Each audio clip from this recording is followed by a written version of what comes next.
وہ حبیب سے ٹیلی phone both کے بارے میں ضروری رہنمائی حاصل کر کے باہر آیا تو سفیدی آسمان پر جنم لینے لگی تھی اور اس ملگجے اندھیرے میں مسجد اقصی صاف نظر آ رہی تھی۔ اس کی سانس بے ترتیب ہونے لگی۔ اسے یوں لگا جیسے مسجد کے در و دیوار اسی کی طرف متوجہ ہوں۔ وہ آگے بڑھا اور اس نے یک دیوار پر اپنا رخسار رکھ دیا۔ پھر بس یوں محسوس ہونے لگا جیسے کسی نے اس کے خوابیدہ ریشوں تک کو بیدار کر دیا ہو۔ آنکھوں میں روشنی بڑھ گئی ہو اور دل کی دھڑکنیں عظیم تر ورزشوں کے باوجود کبھی اتنی پرسکون نہ ہوئی ہوں۔ وہ روحانی سکون کا ایک جذباتی احساس لیے آگے بڑھ گیا۔ مشرقی القدس کا مسلم بازار بند تھا اور آگے چند فرلانگ دور یہودیوں کی دکانوں میں روشنی نظر آ رہی تھی۔ وہ مقصد براری کے لیے اسی طرف بڑھ گیا۔ مجھے ایک ٹیلی فون کرنا ہے، اس نے ایک میڈیکل سٹور کی یہودی سیلز گرل سے کہا۔ لڑکی کے چہرے پر بشاشت کے آثار نہیں تھے۔ وہ یقیناً رات بھر کی ڈیوٹی پر تھی۔ اس نے گہری نظروں سے شہزاد کی طرف دیکھا اور پھر ایک جرجری سے لے کر ٹیلی فون سیٹ اٹھانے کے لیے جھک گئی۔ ٹائیگر نے اس کی طرف سے نظریں پھیر لیں۔ آپ کا نام کیا ہے؟ لڑکی نے سیٹ اس کے سامنے رکھ کر سرسراتے ہوئے لہجے میں پوچھا۔ اس کی خوابیدہ آنکھیں اچانک ہی مخمور ہو گئی تھیں۔ رومیو گولڈ برگ۔ شہزاد نے مسکراتے ہوئے ایک ایسا نام استعمال کیا جو اس کے یہودی ہونے کا امکان فراہم کر سکتا تھا، اور پھر وہ نمبر ملانے لگا۔ اس نمبر کے ذریعے وہ بحرام سے دنیا کے کسی بھی حصے سے رابطہ قائم کر سکتا تھا اور لائن کسی بھی مقام پر ٹیپ نہیں ہو سکتی تھی۔ اس اثناء میں سیلز گرل کسی گاہک کو نمٹانے کے لیے دور چلی گئی تھی۔ ہیلو ٹائیگر، میں ایک ایسی عورت کی تلاش میں ہوں جس کے چہرے پر انگنت برے برے دل ہوں۔ رپورٹ۔ بحرام کی باری آواز سنائی دی۔ یوں لگتا تھا جیسے اس وقت وہ خواب خرگوش کے مزے لے رہا تھا کہ ٹائیگر کی کال نے اس میں خلل ڈال دیا تھا۔ میں تل ابیب سے القدس پہنچ چکا ہوں۔ یہاں اوشان کو بار بار اپنے بھتیجے کی بو محسوس ہو رہی ہے۔ ہم دونوں کی مشترکہ رائے ہے کہ جو کچھ ہو رہا ہے اس کا مرکز القدس ہی ہے اور جمہوریت جانے سے ہمیں کچھ حاصل نہیں ہوگا۔ میری اطلاع ہے کہ نوگان بھی اسرائیل پہنچ چکا ہے۔ اوہ، یہ تو بہت اچھی اطلاع ہے، ٹائیگر نے ہنس کر کہا۔ ویسے چکر کیا ہے؟ جمہوریہ کے سربراہ سے ہونے والی گفتگو کے مطابق نوگان نے اسے یرغمال بنا لیا تھا اور تیل کی آمد بھی اسی نے بند کروائی تھی۔ میرے کہنے پر کرنل غزالی نے ابھی تیل کی برآمد نہیں کھولی، لیکن اس سے زیادہ اہم بات یہ ہے کہ نوگان روزانہ غزالی کے اثر و رسوخ سے فائدہ اٹھا کر مختلف طیاروں سے مشرق وسطیٰ آنے والے مسافروں کی فہرست طلب کیا کرتا تھا، اور جب اسے یہ معلوم ہو گیا کہ تم اسرائیل پہنچ رہے ہو تو وہ بھی اسرائیل روانہ ہو گیا۔ گڈ۔ ٹائیگر کی آنکھیں چمکنے لگیں۔ شاہ مدرس بھی وہیں موجود ہے۔ وہ نوگان کے ذریعے اقتدار حاصل کرنا چاہتا ہے۔ نوگان ہی ایک بڑی طاقت کے ہاتھ میں وہ ہتھیار تھا جس سے امریکی سائنسدانوں کو قتل کرایا گیا تھا تاکہ امریکہ بھی جمہوریہ پر چڑھائی کر سکے، لیکن میں نے CIA کے سربراہ کو تمام تفصیلات بتا دی ہیں اور وہ تمہارے مشن کی کامیابی کا انتظار کرنے پر آمادہ ہو گیا ہے۔ اس کا کہنا ہے کہ اسے شاہ مدرس سے کوئی دلچسپی نہیں، وہ صرف یہ چاہتا ہے کہ جمہوریہ میں غزالی رہے یا شاہ مدرس، تیل کی فراہمی جاری رہے۔ گویا CIA نوگان کے ساتھ نہیں ہے؟ نہیں، البتہ ایک بڑی یورپین طاقت اس کی حمایت اور پشت پناہی کر رہی ہے تاکہ شاہ مدرس کی واپسی سے افریقہ اور مشرق وسطیٰ میں اس کے پیر پھر سے جمنے لگے۔ ہمیں کیا کرنا چاہیے؟ شاہ مدرس کو اقتدار پر قابض ہونے سے روکنا ہے اور نوگان کو اس مرتبہ یہ میرا ذاتی معاملہ ہے۔ خدا حافظ سویٹ ہارٹ۔ یہ کہہ کر ٹائیگر نے ریسیور رکھ دیا۔ سیلز گرل ابھی تک دوسرے گاہکوں میں الجھی ہوئی تھی، لہٰذا وہ تیزی سے باہر آیا اور مشرقی بیت المقدس کے اندھیروں میں گم ہو گیا۔ اسے واپسی کا راستہ اچھی طرح معلوم تھا۔ کہاں تھے فرزند؟ اوشان نے انگڑائی لے کر پوچھا اور کنول کے آسن میں بیٹھ گیا۔ حیرت انگیز بات یہ تھی کہ لیلا اوشان کے کمرے میں فرش پر سو رہی تھی۔ کتنی پیاری بچی ہے اوشان، شہزاد نے مسکرا کر محبت سے لیلا کے سر پر ہاتھ پھیرتے ہوئے کہا۔ ہاں، سچ اور جرت کا پیکر اتنا ہی پیارا ہوتا ہے۔ شہنشاہ بحرام کیا کہتا ہے؟ ٹائیگر نے اسے سب کچھ بتا دیا اور جب بات ختم ہوئی تو اوشان بے اختیار مسکرا اٹھا۔ یہاں آ گیا ہے وہ سناجو کا شیطان۔ ٹھیک ہے ٹائیگر، اسے اس کی موت کھینچ لائی ہے۔ 1000 سال قبل سناجو میں ایک اور شیطان پیدا ہوا تھا جسے شمشیر سناجو کے مالک نے بیت المقدس کے شمالی حصے میں زخمی کیا تھا۔ زخمی؟ ٹائیگر نے حیرت سے دہرایا۔ ہاں، صرف زخمی کیا تھا کیونکہ وہ بھی میری طرح پابند تھا۔ اس نے بھی عہد کیا تھا کہ سناجو کے کسی باشندے کو کبھی قتل نہیں کرے گا، لہٰذا اس عظیم ماسٹر نے اس شیطان کو زخمی کر کے چھوڑ دیا اور پھر وہ شیطان ایڑیاں رگڑ رگڑ کر مر گیا۔ ٹائیگر اس بات میں سر ہلا کر رہ گیا۔ اسے معلوم تھا کہ 1000 سال قبل شمشیر سنانجو کے مالک نے ابلیس سنانجو کو کیسی چوٹیں لگائی ہوں گی۔ وہ سوچتا رہا اور سر ہلاتا رہا۔ اوشان نے اپنے لبادے سے ایک طے شدہ کاغذ نکالا اور ٹائیگر کی طرف بڑھاتے ہوئے بولا، اسے غاصب وزیر اعظم پیئرز کے حوالے کراؤ۔ ٹائیگر نے کاغذ کھولا اور خط پڑھنے لگا۔ پیئرز، میں تمہیں حکم دیتا ہوں کہ جمعے کی رات تک شاہ مدرس کو گرفتار کر کے سزائے موت دے دو، ورنہ تم پر آسمانی قہر نازل ہوگا۔ اگر تمہیں یقین نہیں تو اپنی تاریخ کے کسی ماہر سے پوچھ لو کہ 1000 سال قبل شمشیر سنانجو کے مالک نے یہاں کے مظلوموں کو بچانے کے لیے کیا کیا تھا۔ میں ہوں شمشیر سنانجو کا مالک۔ صبح 9 بجے شہزاد توانو کرہن اوشان کا پیغام لے کر مشرقی علاقے سے نکلا تو اسے مسلمانوں کا بازار کھلا ہوا ملا۔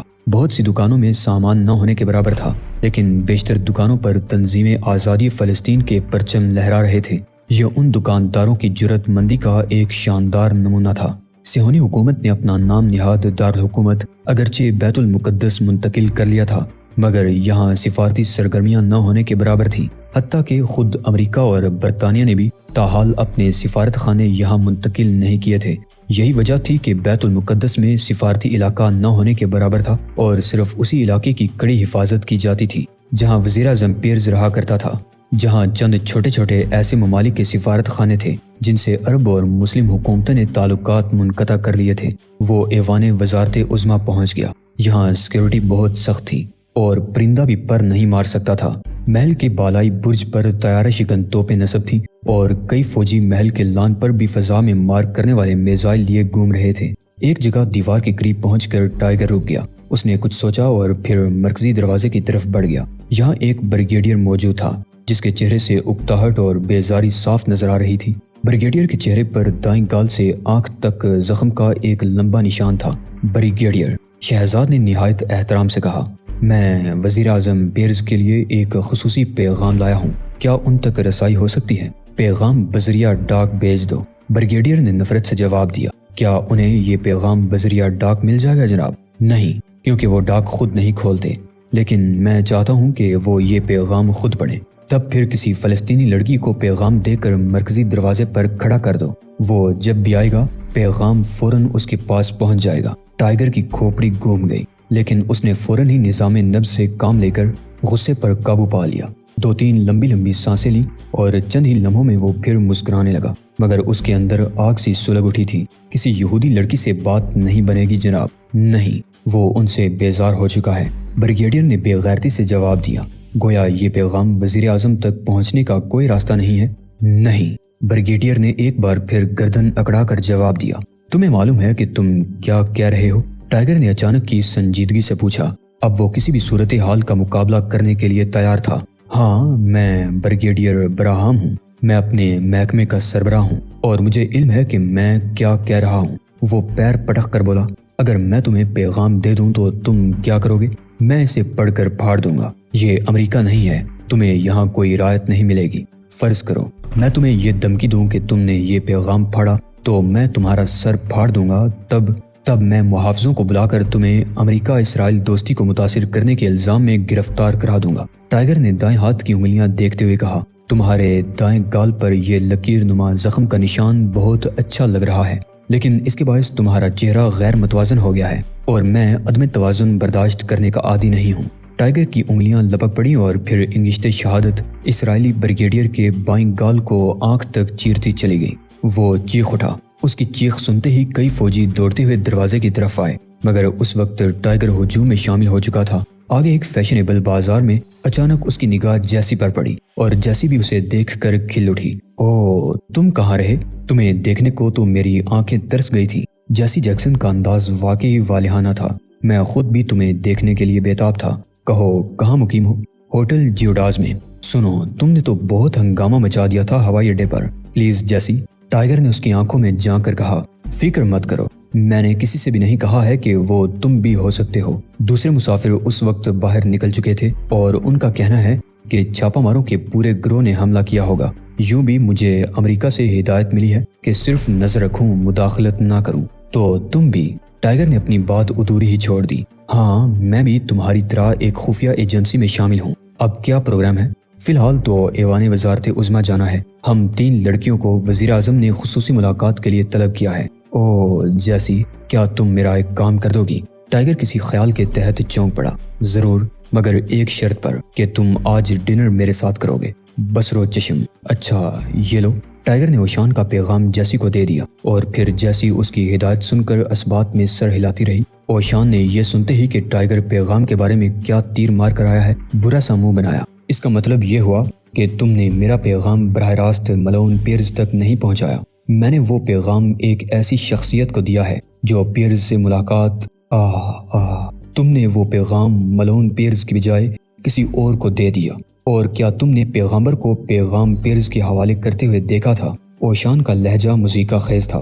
نہیں، ویسے میرا خیال ہے کہ اس نے پیغام پیئرز کے حوالے کر دیا ہوگا، اوشان نے مسکراتے ہوئے کہا۔ اس کے باریک لبوں پر استہزائیہ مسکراہٹ کی ایک لکیر کھنچ گئی تھی جس کی وجہ سے نوکیلی مونچھوں کا زاویہ بھی قدرے بدل گیا تھا۔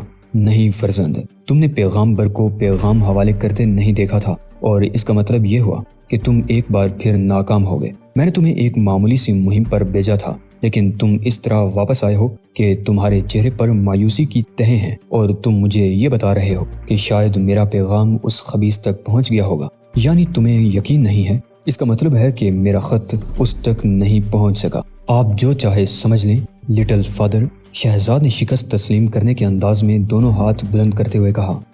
سمجھنے کے لیے اب وقت نہیں رہا فرزند۔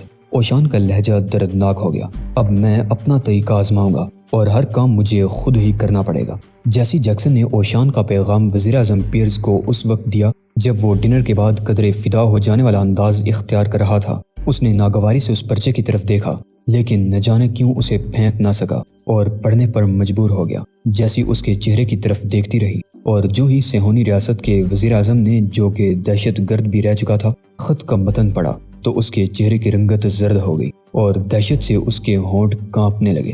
وہ جیسی سے ایک لفظ بھی کہے بغیر عشرت قدر سے نکلا اور دوڑتا ہوا گیسٹ ہاؤس پہنچ گیا۔ اس کے محافظ اس کی طرف لپکے، مگر انہیں رکنے کا اشارہ کر کے گیسٹ ہاؤس کے سب سے بڑی خوابگاہ کے سامنے پہنچ کر رک گیا۔ اس نے دروازے پر دستک دی تو اندر سے کسی نے باریک سی آواز میں اندر آنے کی اجازت دے دی۔ وہ اندر پہنچا تو نوگان ایک وسیع میز کے پیچھے کرسی پر بیٹھا اخبار پڑھ رہا تھا۔ اس وقت مجھے ڈسٹرب کرنے کا مقصد پیئرز، نوگان کے لہجے میں کسی بیڑیے جیسی غورہٹ کا تاثر تھا۔ یہ پیغام ابھی ملا ہے۔ پیئرز نے گھبراہٹ کے عالم میں پیغام نوگان کے ہاتھ میں دینے کی بجائے اس کی گود میں ڈال دیا۔ نوگان نے پیغام پڑھ کر واپس کر دیا۔ اس کے چہرے پر عجیب سی مسکراہٹ کھیلنے لگی۔ اس سلسلے میں کیا کروں؟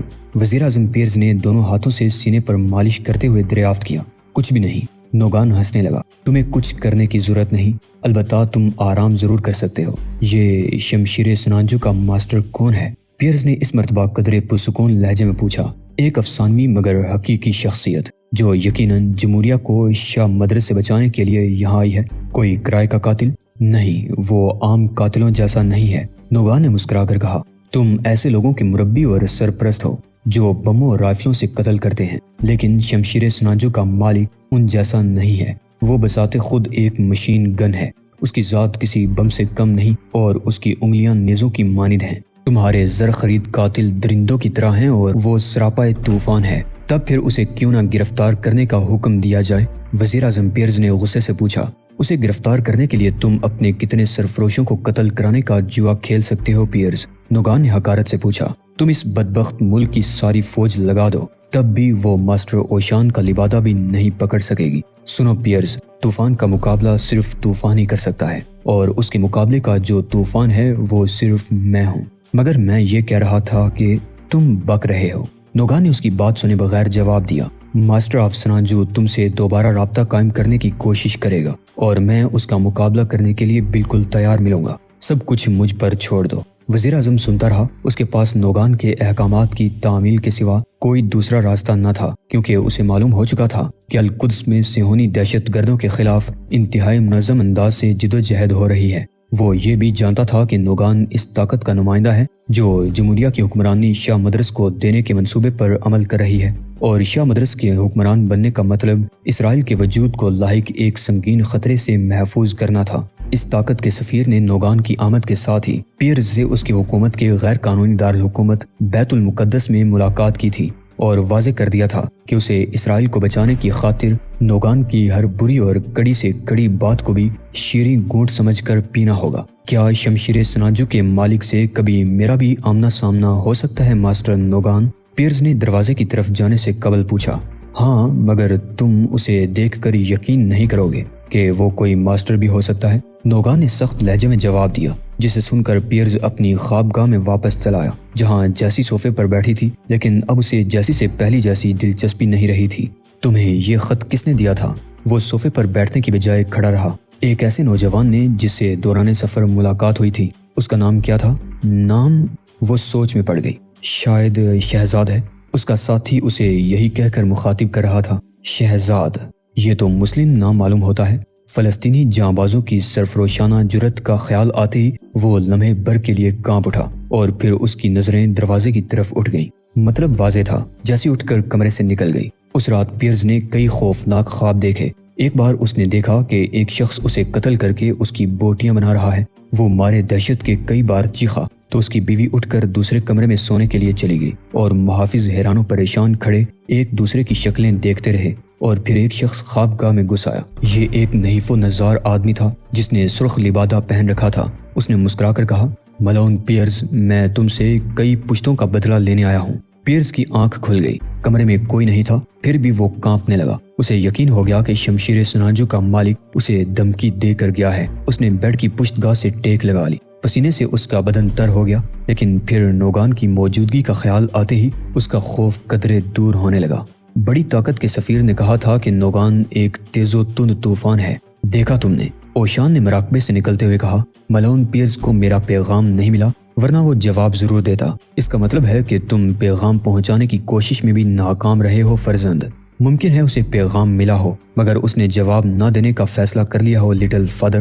شہزاد نے دونوں انگلیوں کے بل کھڑے ہونے کی ورزش ختم کرتے ہوئے جواب دیا، نہیں۔ اوشان کے لہجے میں بڑی خوفناک غراہٹ تھی جسے سن کر خود ٹائیگر بھی ایک لمحے کے لیے کانپ اٹھا۔ وہ پیغام شمشیر سناجو کے وارث کی طرف سے تھا۔ کوئی بھی ایسے پیغام کو نظر انداز نہیں کر سکتا۔ شاید وہ سناجو کی اہمیت سے واقف ہی نہ ہو۔ نہیں، وہ یقیناً واقف ہوگا، تب پھر اسے پیغام نہیں مل سکا ہوگا۔ ٹائیگر نے شکست تسلیم کرتے ہوئے کہا، ویسے بھی وہ اس موضوع پر اوشان سے مزید بحث نہیں کرنا چاہتا تھا، کیونکہ ایسی ہر بحث لا حاصل ہی ہوتی تھی۔